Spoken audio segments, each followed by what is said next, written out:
Bonsoir, très chers fidèles internautes. Avant tout, excusez-nous vraiment de notre rareté sur la plateforme. Des fois, voilà, c'est tout juste les travaux, le temps qui manque. Mais vous nous manquez énormément et nous voulons toujours vous servir. Nous voulons toujours être au service donc de nos très chers internautes. Si bien que des fois, on est un peu rare, mais assurez-vous qu'on va vous revenir sur les leçons, sur les informations relatives à la publication des différents concours, sur les résultats des concours, hum, et- etc. Alors, il a été publié ce concours, donc le concours d'entrée à l'EMAC, concours d'entrée à l'EMAC section 2024. EMAC, c'est École africaine de météorologie et de l'aviation civile.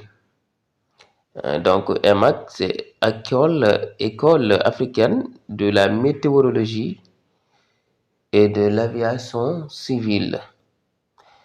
Et donc, semble-t-il qu'ils ont un siège au Niamey, ou bien même le siège général se trouve donc à Niamey, c'est-à-dire Niger. Les modes d'inscription, donc, il y a ce que l'on appelle la présélection. Vous allez entrer dans le site. Le site web, c'est www.emac.en. Et à la rubrique, il y a plusieurs rubriques. Vous entrez dans la rubrique concours EMAC.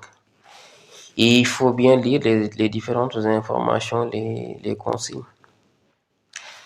Et après ça, si vous êtes présélectionné, ces candidats présélectionnés seront invités à déposer leur dossier dans l'intervalle du 8 au 26 avril. Alors, j'ai oublié tout à l'heure, pour les présélections, les dépôts en ligne se font dans l'intervalle du 4 au 22 mars. On est dans le mois de mars, donc à partir du 4 jusqu'au 22 mars. Et les présélections, c'est ce qui sont présélectionnés, vont déposer le dossier à partir du 8 au 26 avril. Bonne chance à tout le monde. Auprès du comité local. Donc, ce qui veut dire qu'ils vont déposer leur dossier physique. Dossier physique après présélection, que ça soit clair.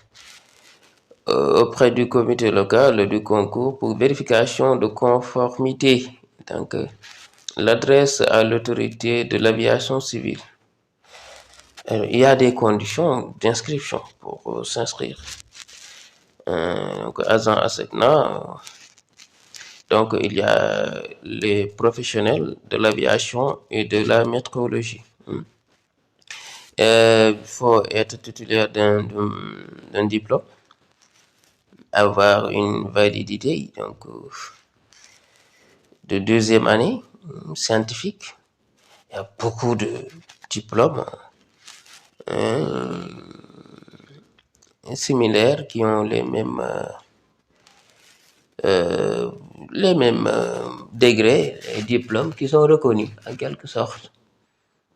Alors, il faut être âgé aussi de moins de 45 ans